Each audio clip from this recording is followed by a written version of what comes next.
Hello everyone, welcome back to online study on. देखिए friends, आज के इस वीडियो में हम एक छोटे से टॉपिक के बारे में डिस्कस करेंगे। साइंस का ये जो टॉपिक है वो आपके सभी एग्जाम्स में लगभग क्वेश्चंस यहाँ से पूछे जाते हैं। क्वेश्चंस किस तरह से पूछे जाते हैं मैंने यहाँ पे लिख रखा है। आप चाहो तो वीडियो को रोक करके क्वेश्चंस का राइट आंसर पहले गेस कर लो, या फिर आप सबसे पहले यहाँ पे समझ लीजिए। आज मैं आप लोगों को बताने वाला हूँ कि विद्युत चुंबकीय तरंगों से रिलेटेड जैसे तरंगदैर्घ्य और उनसे आवृत्ति से जुड़ी हुई जो चीज़ें पूछी जाती है वो डिस्कस करेंगे। विद्युत चुंबकीय तरंग जो आप देख रहे हैं यहाँ पे 7 प्रकार के, इनसे जुड़ी बहुत सारी चीज़ें होती हैं। विद्युत चुंबकीय तरंग की अलग अलग विशेषताएं होती है जो कि मैंने आपको नोट्स में प्रोवाइड कराया हुआ है, तो वो फिलहाल हम बाद में डिस्कस करेंगे। लेकिन आज का मेन जो मुद्दा हमारा ये है कि विद्युत चुंबकीय तरंगों पर आवृत्ति और तरंगदैर्घ्य पर क्या प्रभाव पड़ता है, कैसे उनका मान क्या होता है, वो हम देखेंगे। ठीक है, जो बेसिकली क्वेश्चंस पूछे जाते हैं वो इस फॉर्मेट में रहता है, तो आप ये दोनों क्वेश्चन देख लीजिए। राइट, तो चलिए सबसे पहले हम समझते हैं और उसके बाद क्वेश्चंस को ट्राई करेंगे। तो मैं आप लोगों को बता दूं कि देखिए विद्युत चुंबकीय तरंग 7 प्रकार के होते हैं जो आप यहाँ पे देख पा रहे हैं। गामा किरण, एक्स किरण, परावैंगनी किरण जिसके हम लोग इंग्लिश में अल्ट्रा वायलेट रे के नाम से जानते हैं। चौथा होता है दृश्यमान प्रकाश जिसको विजिबल रे कहते हैं, दृश्यमान प्रकाश।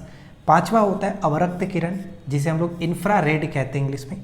छठा यहाँ पे याद रखेंगे सूक्ष्म तरंगे, माइक्रोवेव के नाम से जाना जाता है सूक्ष्म तरंगे। और सातवां होता है रेडियो तरंग यानी रेडियो वेव।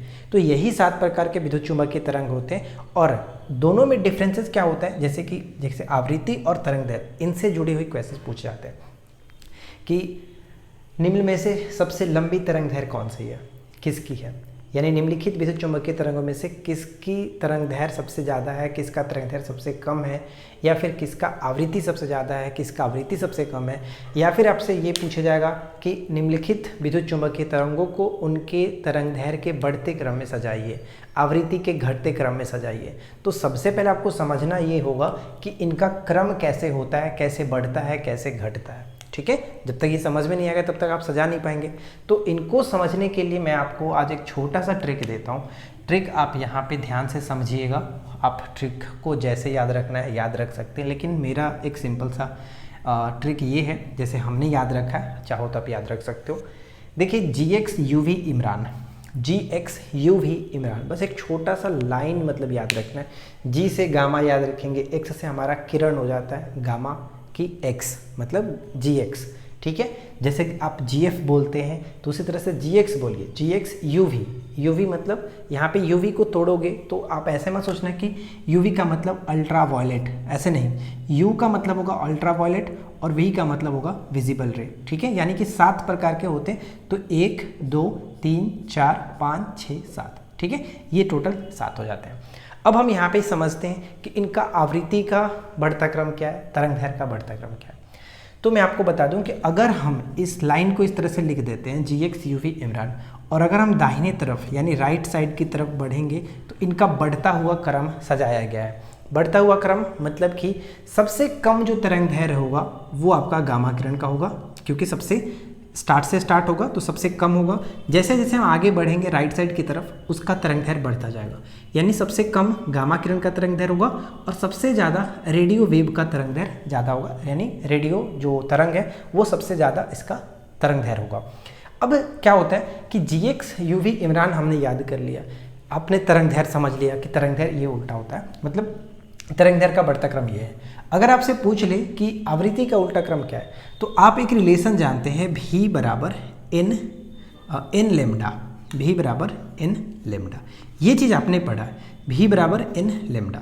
ठीक है, तो आप यहाँ पे ये समझिए कि n और लेमडा V के इक्वल कब होगा, जब ये बढ़ेगा तो ये कम होगा।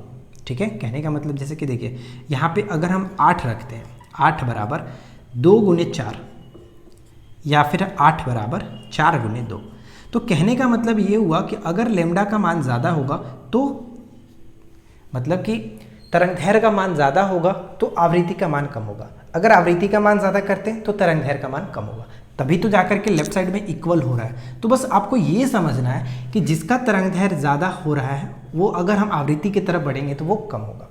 कहने का तात्पर्य ये हुआ कि अगर हम रेडियो वेव को देख रहे हैं कि सबसे ज़्यादा इसका तरंगदैर्घ्य होता है तो ये समझ लिए कि उसका आवृत्ति सबसे कम होगा। बात समझिए आप। मैंने आपको ये बताया कि ये जो आप एरो देख रहे हैं, ये जो हम एरो आपको बता रहे हैं, ये क्या है, तो ये इनका बढ़ता हुआ क्रम को दिखा रहा है, तरंगदैर्घ्य का बढ़ता हुआ क्रम को दिखा रहा है। लेकिन जस्ट इसका अपोजिट अगर हम देखेंगे तो जिसका तरंगदैर्घ्य सबसे ज़्यादा होगा उसकी आवृत्ति सबसे कम होगी। तो कहने का मतलब कि जिसका सबसे कम तरंगदैर्घ्य है उसका आवृत्ति सबसे ज़्यादा होगा। क्यों?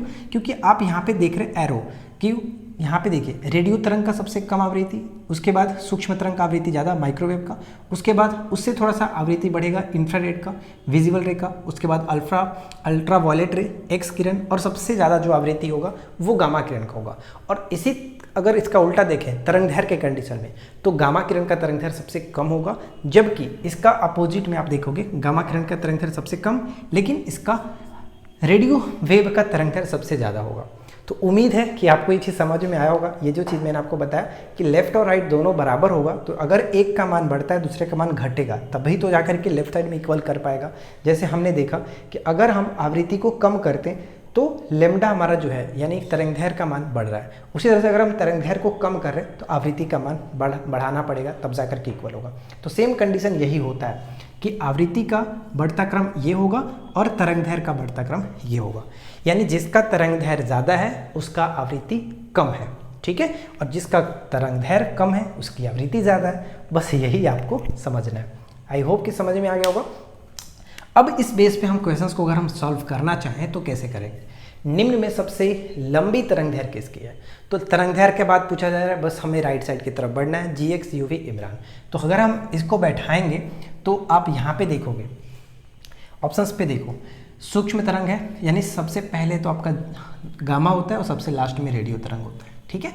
तो अगर हम सबसे लास्ट में देखें तो सबसे लास्ट में रेडियो तरंग आ रहा है, तो करेक्ट आंसर हमारा हो गया ये कि सबसे लंबी तरंगदैर्घ्य इसका होगा। और सबसे कम पूछा जाता तो फिर हम टिक करते उसमें, तो सबसे कम तो यहाँ पे नहीं है। अगर हम यही प्रश्न में सबसे कम कर दें तो फिर क्या करेंगे, सबसे कम तरंगदैर्घ्य किसका है।